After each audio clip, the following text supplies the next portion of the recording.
Sana Allah sana.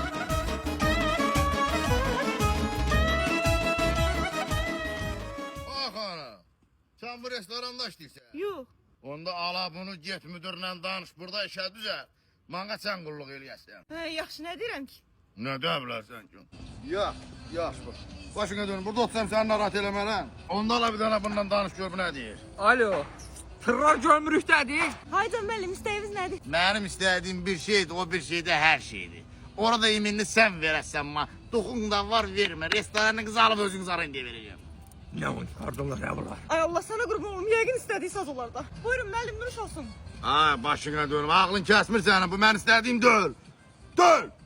Yox, dəyməz. Müəllim, istədiyimiz yəqin salatdır, salatsız getmir hə yemək. Sən gör mən ac qalan adamı oxşuyuram, mən salat görməmişəm. İstədiyimi ver deyirəm ma.